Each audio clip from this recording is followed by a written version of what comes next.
Good morning again. Hi. So, we have almost 12,000 views on YouTube. Woo. Think about this, though. If we were monetized, how much money do you think we would make based on 12,000 views? Not much, probably. Probably around $70. $72. So, we bought an IO interface and a clip-on microphone that costs more than those views would have gotten. But this is how you start. You have to climb. You have to work. It's like that guy. Work your way up the ladder. Peter. I think I read a story. What's his last name again? Santinello. I think I read that he was doing YouTube and trying to get successful until he was like almost 50 or something, and he finally got success. So if this is true, he spent a long time before he got the viewers and all.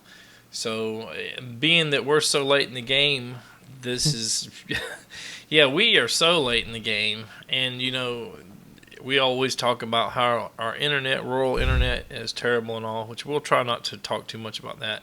But today's topic is video games. So I made 2 previous videos thinking about getting our kids, a video game console for Christmas. We made, I think, 2 videos. I made a 3rd video that got scrapped, so technically this is unofficially part 4.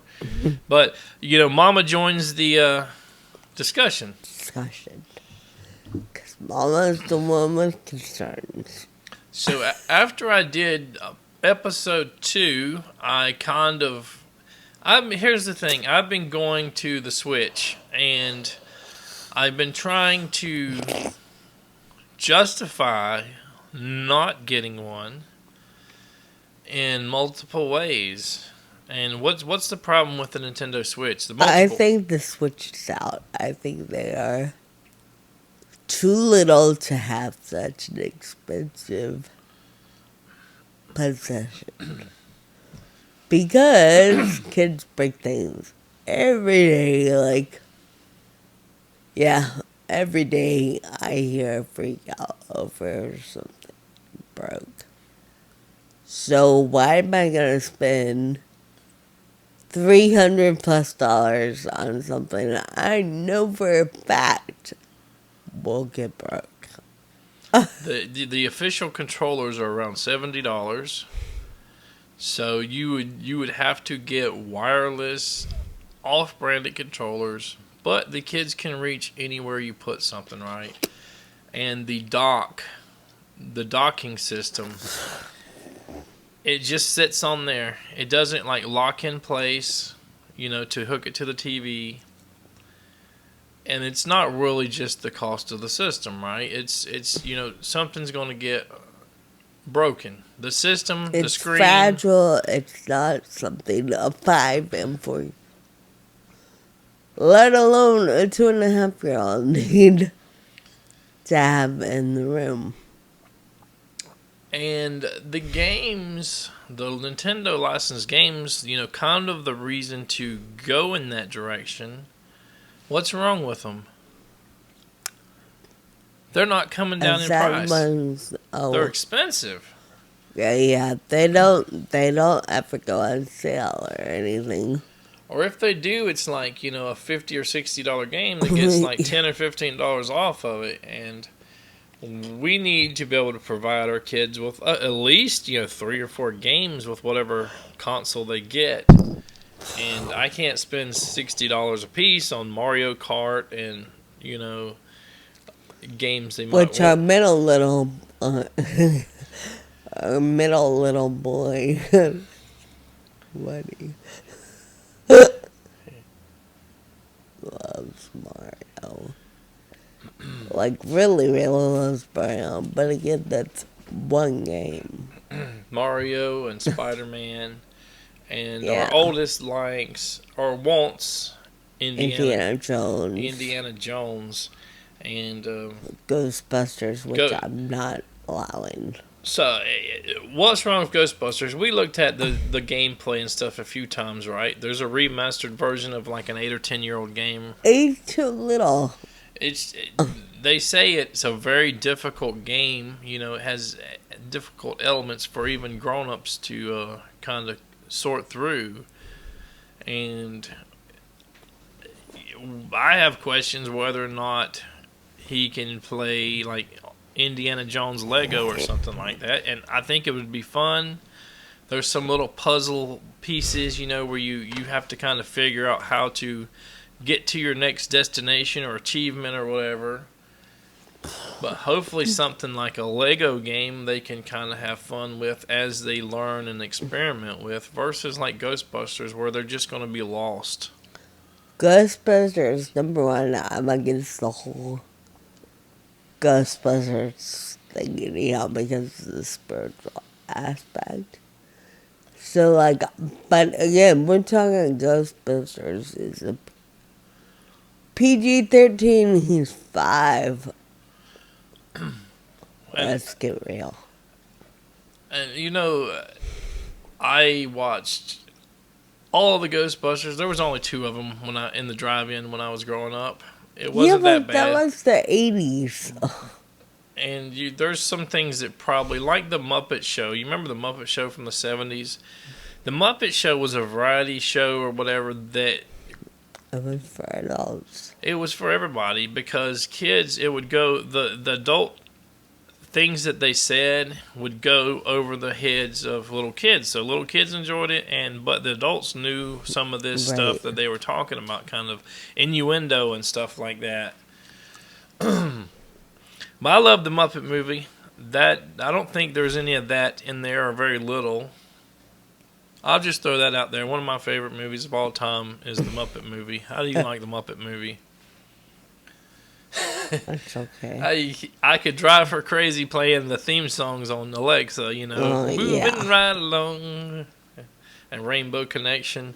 But anyway, that kind of takes, back to what we were talking about, that kind of takes away, you know, Nintendo licensed games. If we don't get a Switch, it sucks. But I do not see a good way, other than like just having our own Switch system and monitoring each kid with the controller and monitoring their gameplay. They're too young. We're not talking about 13, 14, and 11-year-old. We're talking about a 5, a 4, and a 2.5-year-old. Let me tell you a story about my cousin Alex. And his mom, my aunt, used to run a pawn shop in Tennessee. And she got the Nintendo 8-bit systems, and she got first dibs at games and whatever she wanted, jewelry. My cousin would get mad at those games, and when I was there visiting and all, he would sling his Nintendo all the way across the room. Most of the time it worked after he did that. There was chips and cracks all in his Nintendo. I think that, bless you, I think that he did go through maybe 2 or 3 Nintendos, but that was after how many throws? Maybe 500? Oh, and here comes the yawn queen again.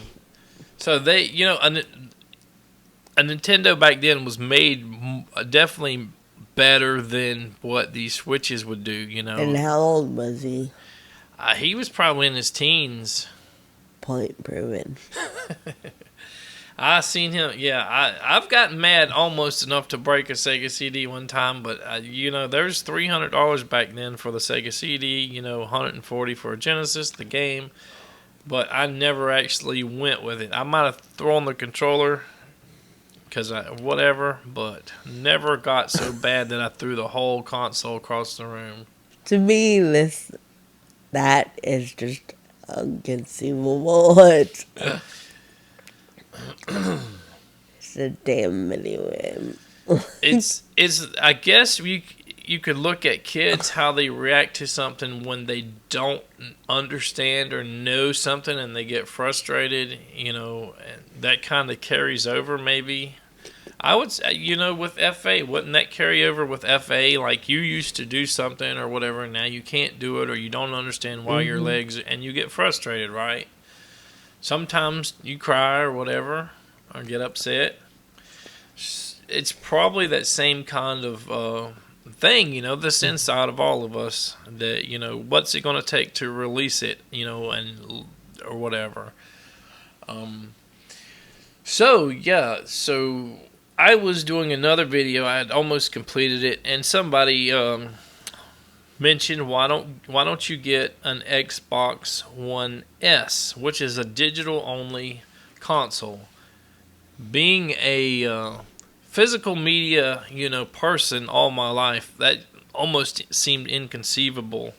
But, when you really think about it, kids that are capable of destroying, controllers, consoles, they're going to get their DVDs, their games out of this, and they're going to scratch them up, crack them, break them, throw them around, throw them at each other. So it seems like definitely. Thank you for that suggestion, because it seems like it's definitely a good idea in many cases. We were just. I'm a Gen Xer. It's hard to come to grips or whatever with going digital, and something happened. The servers go down. Your console quits working. You can no longer log into the server and download the game for whatever reason on a new console or whatever. And you've paid all that money for games, and you no longer have anything to show for it. Yeah, it's like me kind of with like books and CDs. I like the physical smell of old books. Old books. And, in my other place, what did Junior say that my house smelled like? Daddy, it smells like old books. And I got a lot of old books in my other place. That's nostalgia, though. Yeah. That's like, it brings back memories for me. Like when the Kindle came out and everyone was like, oh, look, you can download it and read it here, or even what's that app I've used where they read them. Audible. Yeah. Like, it's fun, but it's not the same. Yeah, I mean... Of course, if that's all you know, then maybe it's different. iPods. You remember when the iPods came out, right? So before the iPods came out, people were taking computer systems and using like a Winamp. Do you remember Winamp? Like the MP3 player? And they were putting them in their trunk of their cars. They were mounting a computer system, power supply, whatever it took, inverter, and having a little control panel at the front and listening. You got 500 songs or whatever on your hard drive, and you got this great big giant desktop computer in your truck or under your seat or whatever. It was a cool idea at the time, but then the iPods came out, and you got a little thing that's 2 or 3 inches by 2 or 3 inches, and you could store 2,000, 5,000 songs on it or whatever. But so we just have to retrain ourselves, as you're a millennial, right? You consider yourself a millennial kind of mindset and all, based on when you were born, slightly different ideas of technology and stuff that experiences. Well, there is definitely an overlap between Gen Xers and millennials, just based on their mindset, how they grew up, different things like that, right? So, as a Gen Xer, like I said, it's hard to come to grips. Hard to come to grips with going digital, but sometimes it may be a good idea. So, I see the ups and downs in that. I mean, yeah, if you, we went to or I went to a couple pawn shops just to see if we could find Switches on sale and other, PS4s and stuff. Um, PS4 was on the radar. I found, one of the pawn shops has like 15 or 20 of them with a wireless controller for $99. None of them really have an affordable Switch. Some of them have pretty affordable Xbox Ones, but we have an extra Xbox One where I upgraded to the Xbox One X. So it's free, but, like I said, we've been trying to struggle with what's going to be best for the kids, So do we spend $300 or $400 or $500 on a Switch or whatever? And obviously you got your answer there. So have we ruled out the PS4 completely? No, and I think down here's my concern about any of the actual consoles, yes. Any video games or computers or anything in the room. Is that what you're trying to get to? Yeah, exactly. Like, I don't know. I was telling you this morning, I don't want to raise couch potatoes. But then there are times we can't go outside because, mainly just because of the mosquitoes. Like, no one has any idea what our mosquitoes are like. They're horrible. And so we have weeks or possibly we have months. Days, possibly weeks or months that we can't get out of the door. So, I'm kind of on the fence. Do we let them have it in their room being as young as they are? But at the same time, I don't want them in my room. And Daddy doesn't really want it in the living room because what if we're both out here? Or what if I'm in my room and he's in the living room? So, I don't know. How do we monitor, time they're on it? And I think it'd be a little easier to do now than possibly when they're older, but yeah, I don't know. How do you feel?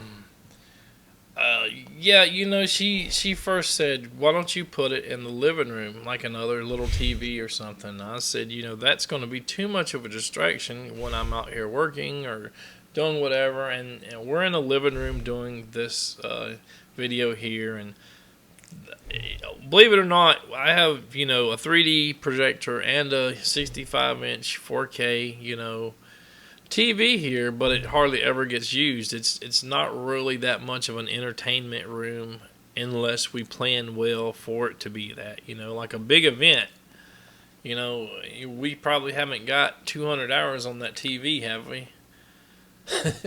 I doubt it. Yeah. So, I have played video games on it, and time is an issue for me, but I really don't want the kids there distracting me while I'm working either and doing stuff. So we kind of just agreed that each other's ideas were bad. Yeah.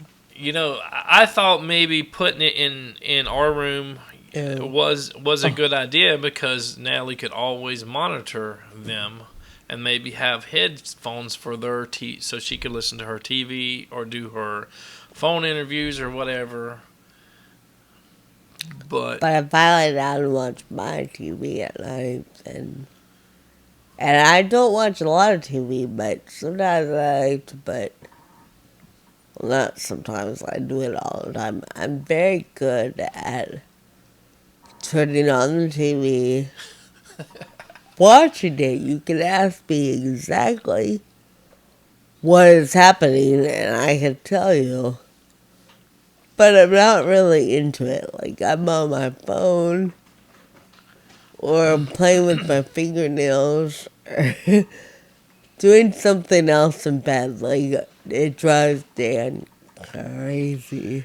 I get the TV in the morning when we're doing our coffee, and she hogs it at night, and she refuses to relent.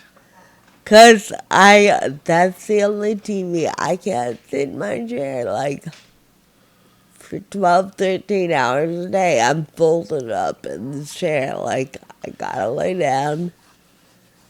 TV's in pie, so I can lay down with my neck and then yeah, that's just the way love goes.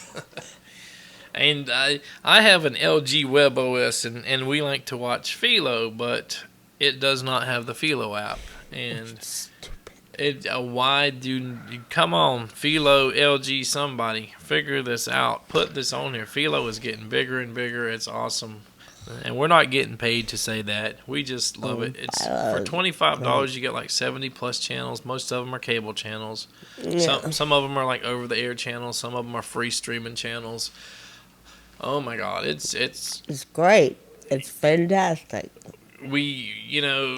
Some people No are paying sports, no news. So how they get it down so low is they take, a lot of the political news and stuff like that, religious stuff, and you don't really get your locals. They take all that out, and that's how they get their get it down so low. But it's like cable. Put a darn antenna in the air and get your local news. Or, most of them have streaming on a loop, right? You can go to your Roku app or Fire TV app and say, let's look for local news. And most likely it's not live, it's on a loop. But if that's what you need, do it. If you're in a big city, you can get a $10 or $20 antenna. If you're in the country, it might cost you a little bit more to get your locals. But, yeah, add them together. Philo is great. Philo, I think is what it's called. But we've been using it for what, like 2 years or more? Yeah. So it was like $20, and now it's $25 or something. But it's not okay. So, and people are paying $200 a month for basically that, with maybe locals, plus CNN, C-SPAN, stuff nobody watches. 15 different religious channels, sports. Yeah, your sports and all that good stuff. And sometimes you get like 50 or 100 music channels that a lot of people don't even listen to. I mean, your mom kind of listens to some gospel radio and all, but most people don't do their TV. Everyone's got Alexa now. You just tell Alexa what you want. Got Alexa, and you got Pandora, on your phones. Yeah. Okay, we're way off topic. So, yep. Back to the gaming. But see, this is real. We're not in a high production setting. We would probably just edit this out if we had everything, our stuff together. You know what the SHS stuff means. So, what we've pretty much decided is the Xbox One. But how are we going to implement that? I think we need to get some games for them. We're looking at backwards compatibility between like the 360 and the OG Xbox, because Junior wants Indiana Jones, and I'm not sure if they have one on the one, but it is backwards compatible with at least one of the Indiana Jones Lego games, possibly both. So it gives us a better library to choose from if we have 3 different systems to choose from. And we were also talking, what's the difference between the S and the just the Xbox One? Besides missing the drive. I don't know. So the Xbox Series S is a little bit more powerful unit. I don't know. It may have a larger hard drive because everything is downloaded digitally. So you have no disc to play disc games. You buy everything online. So they really don't need like 4K video game playing. I think it's a little less powerful than the Xbox Series X, but it's somewhere between like the Xbox One X maybe and the Series X. But the games are pretty much the same. You get Xbox One games. You may get higher frames per second on the S, X, Series X. You may get higher resolution on some of them, better graphics, And whatever. then my mind brain kicks in. And do they really need any of this? Like, are we making a mistake? Because do they have the dexterity and the hand-eye coordination and everything else, like, to play a video game? Obviously, I did not really. Growing up, I played with them, but not very often. What games did you play? Let's cut you out. Let's see. What games did you used to play? Some kind of Super Mario and Pac-Man. On the Nintendo or Super Nintendo or Nintendo 64? Nintendo. I don't know which one. The gray. Yeah. Oh, well, the Super Nintendo was gray too, so that probably didn't. So, like, I wasn't really into it anyhow. Probably because of my hand-eye coordination and dexterity, I had trouble with it. But to me, I don't really see the importance in video games at all. Oh, God, you're going to get some haters for that. Yeah, exactly. Like, damn, we won a game. And I'm like, there's no way in hell I'm spending that. Yeah. He made a whole Christmas wish list for you. 1 year, and I liked it. She went down the list to the cheapest game on the list. There was like $300, $400 worth of games. She bought me like a $9 game or something like that.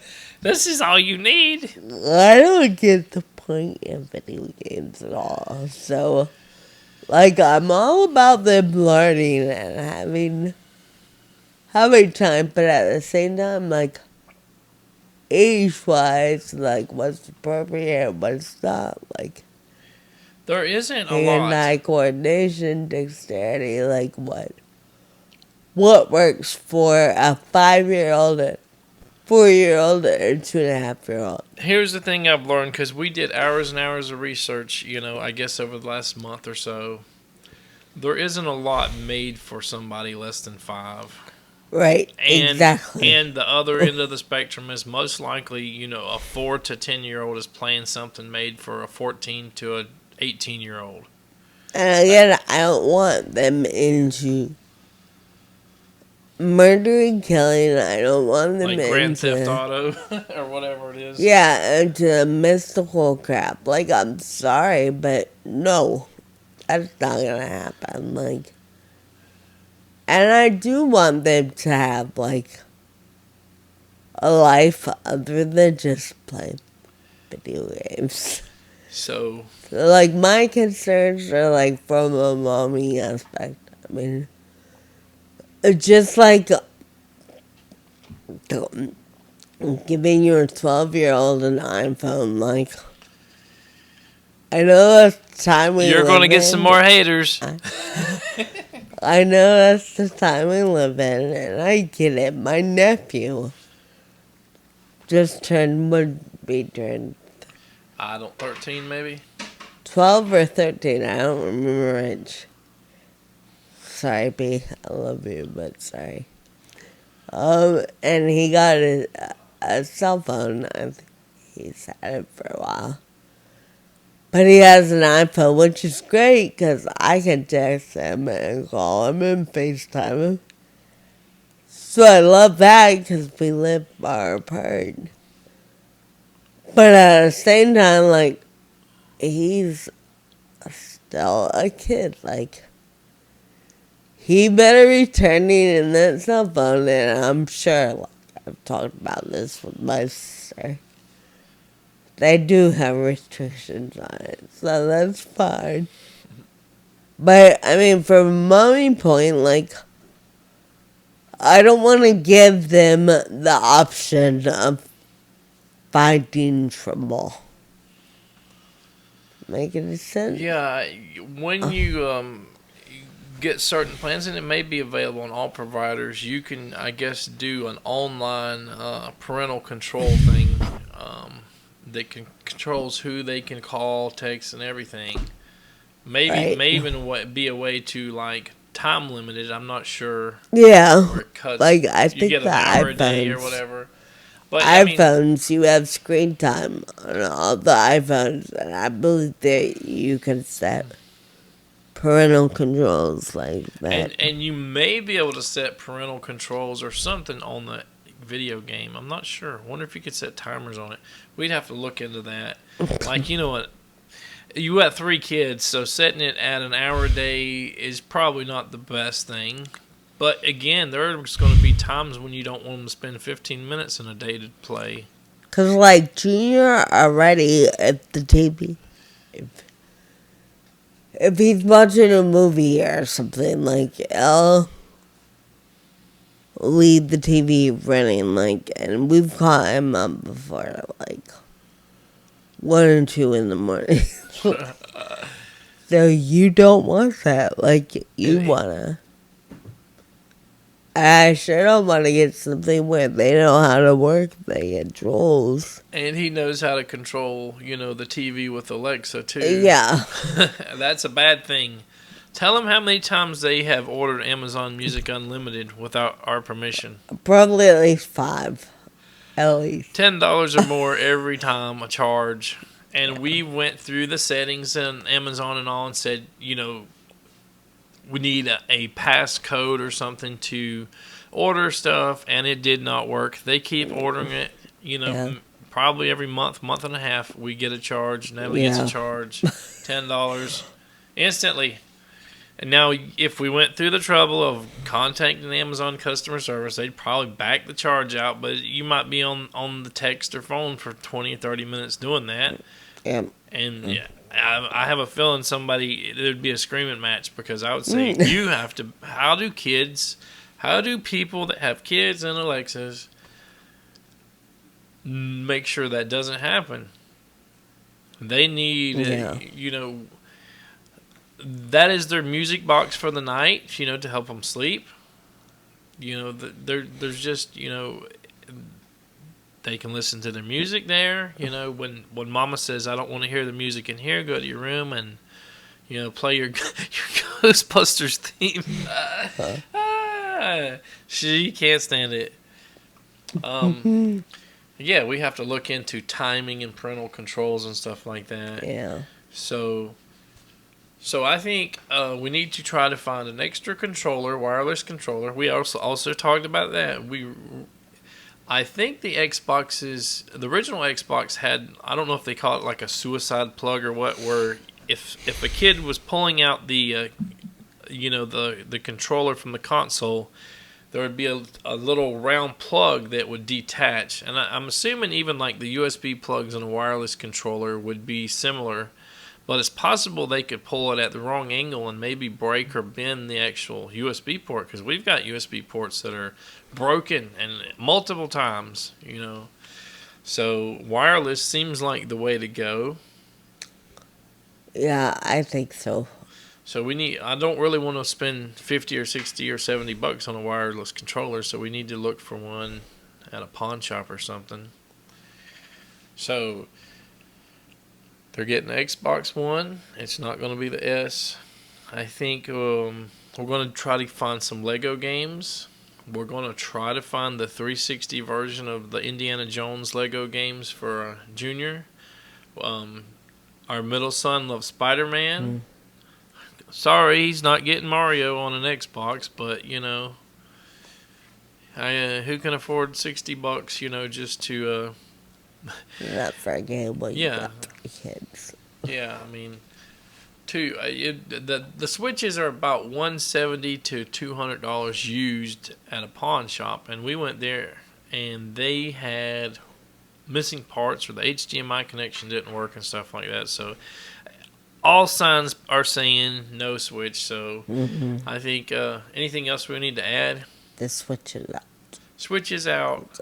It's out, people. The PS4 is most likely out, but it's a low contender. I think with the backwards compatibility of the Xbox One to the OG and 360 make it a lot better contender. Yeah, I don't understand what you said, but yeah. So basically, the PlayStation 2, the original PlayStation 2, or all the PlayStation 2s, I think, played PlayStation 1 games. Then when the PlayStation 3 came out, the first version played PlayStation 1, PlayStation 2, and the PlayStation 3 games. Then I guess they thought it was too cost prohibitive, and they released a cheaper made version that did not have the PS2 playability. It would play PS1 games. So, when people, it's kind of like also the Atari 2600 and 7800. The 7800 played 2600 games. So people kind of want that backwards compatibility, but unfortunately the architecture, the way new consoles are built sometimes means that there is zero backwards compatibility, and sometimes they have to emulate it or reprogram it to make it work, and in many cases you just don't get it at all. Does that make sense? Yeah. All right. I think that's it.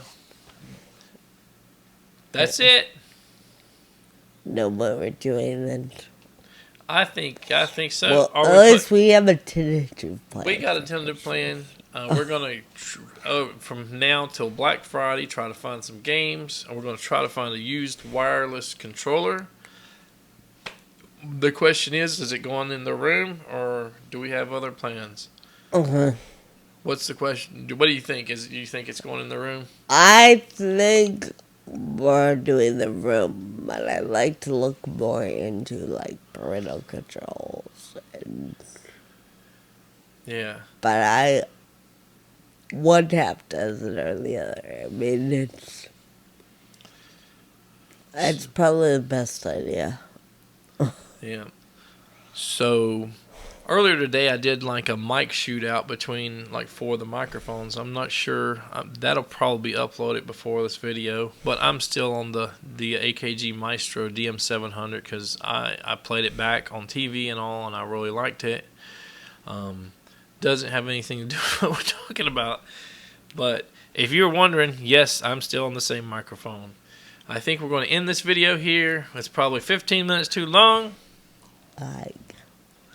Like this video and subscribe to my channel. Take care.